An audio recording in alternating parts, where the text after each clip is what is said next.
Welcome back to Outdoors with Larry Ray on ESPN 790 AM. Brought to you proudly by Sportsman's Warehouse, the Tennessee Wildlife Resources Agency, and Avery Superstore. Hey, welcome back to Outdoors with Larry Ray. And I know Marty is out of breath, as I am, on all the things going on tourism-wise. But as Bill Cooksey and Ron Wong and myself, but particularly Bill, on the hunting side, that this is a busy time we're getting ready to crank into. It started yesterday. Man. Yeah, it started yesterday for our young, whatever you want to call it, the archery hunt statewide for what you call the velvet hunt, and then also for our chronic wasting disease. It started yesterday, and you can add muzzleloader to that. So that has started, and then of course I've got my new TWRA hunting guide, which had 49 errors in it that they had to run. Imagine that. Watch it now. Well, I hadn't even introduced you yet. Just be quiet, okay? All right. But squirrel season is kicking off today. And then, Bill, of course, as we were talking to Cooksey, we got dove season on the 1st here in Tennessee at noon. And then, of course, we have the early wood duck and teal season for the Reelfoot zone for the wood duck, which is grandfathered in and one of those few places that actually has that Tennessee season. period. Yeah, Tennessee period. Tennessee, Florida, and Kentucky. And then the I early believe, are goose only season, and we got so many things happening. And we've talked about CWD so much.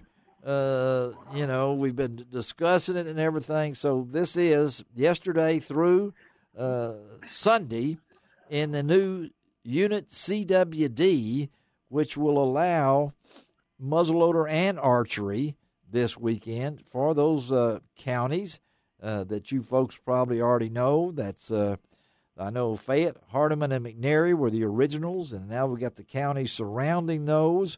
And so you need to pick up that new Tennessee hunting trapping guide, and it's got all the rules.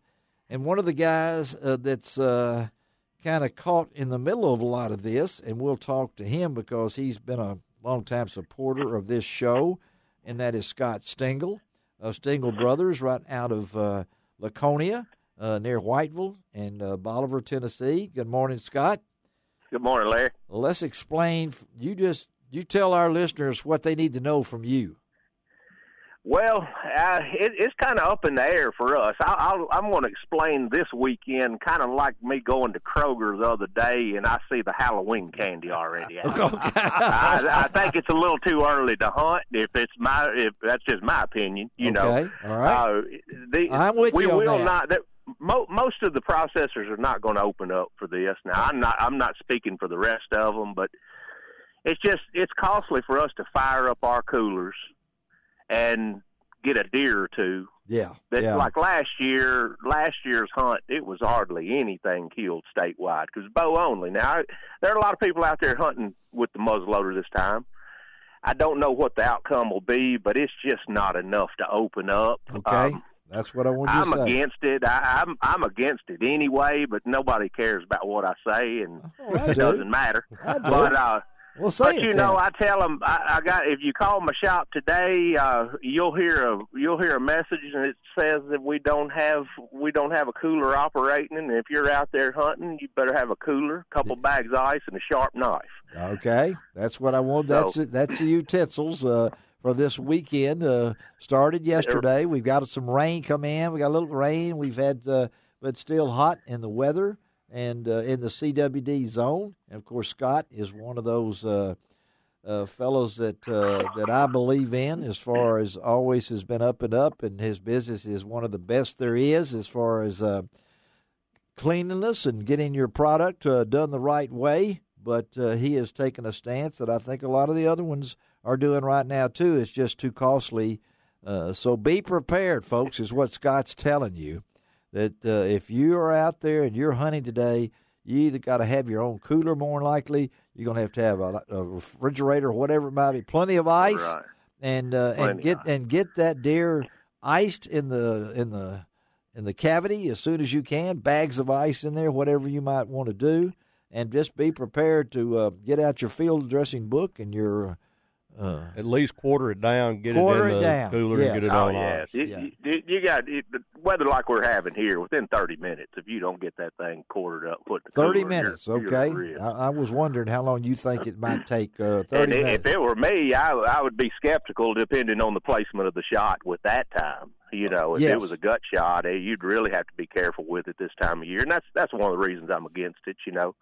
I just I don't see many people taking the right opportunities. They're out trophy hunting, and that's what that's leading to. I think they want that velvet buck, which that's all great if you're into it. But as far as we've talked about that last year, you mess with nature, it's going to mess with you back, and I think this is one of those things. So, well, I know that the regular archery season is September the 28th through the 25th, and the muzzleloader 28th of October through the 8th. In the new CWD zone when we're looking at these things. So you've got some time here, folks. So what Scott, as a processor of X number of deer each year and who does, as I said, a great job, is telling you that he's not going to be open today.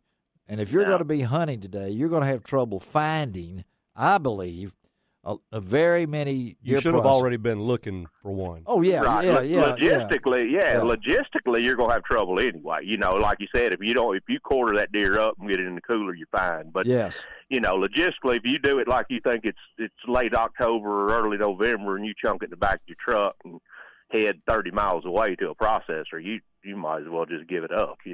Well. So talk about from the CWD standpoint. Now, I got to ask you that. Your feelings on the CWD as far as the way we're handling it. I mean, it's your own opinion. I'm not saying that you have to say anything if you don't want to. Well, but I'm just during the off season, I'll tell you this: I did work hard during the off season and try to be a voice for the hunters. You did. You did, and failed miserably. Well, I talked with Mr. Chuck Yost. We sat down, had lunch together. Ty Inman, his captain, and couple of veterinarians. We talked. Yes. I told them as a processor what the processors really needed to make it work, and I got zero response from that. Okay. Well. So one of the things I was pushing for, and we talked about this at the end of season last year, and I had Mr. Dolores Grisham work with me on it the best she could, and we were trying to get vouchers like other states did to reimburse that hunter if he came in and paid me in full when he dropped that deer off and his deer was CWD positive, to give him a rebate and give him another buck tag if it was a buck. Yeah. Well, they shot that down. They said, well, we don't have the money to do that. I think the particular thing that come out of Chuck Yost's mouth was that $60,000 that we thought that would cost. I said, Chuck, you can't get a truck for $60,000. I said, if that's the importance of deer hunting to you guys, you're going to see it. Now, you asked my opinion. This is where I'm going with it. I know it's shot down. Yes. So I think that's a slap in the face to the hunters. And as a matter of fact, to taxidermists, processors, what do? You're out there in limbo, and then you have no protection from the state whatsoever, but you have a big liability over your head. So we're working through that. There'll be something at Stengel Brothers. There'll be a cooler open during bow season, and it'll be different, though. It'll have to be different to make it to accommodate us and the hunters. And I know you've talked to other processors, and you guys have kind of come together, and I can't imagine what's going to happen at Yoder's. I mean, it's a huge operation out of Henry County. Probably do more deer than anybody else. So, folks, as Bill Cooksey said, if you hadn't already checked, you're already too late. If you went to the woods yesterday and that was the first day of that hunt and you're still driving around with that deer in an ice can, full of ice, you're in trouble. The people you drove by just knew you killed one because they smelled it. They smelled it. That's right. Yeah. And we don't want to, TWRA is a very important part of this show as a sponsor, and so is Scott. And I accept both sides of this, but the loser in all this is the hunter that says I'm not going to hunt. And we don't want people just to quit hunting. Okay, that's not what Scott's saying. That's not what I'm saying. I'm just saying you better be prepared for a different type hunt this year. And I'd like to say one more thing when we're talking about hunting. I'd like to see these guys do a little bit different hunt on whitetail deer, and let's do some studies on our own. Let's see if we can find some diseased deer that appear to be diseased on trail cams and locate those.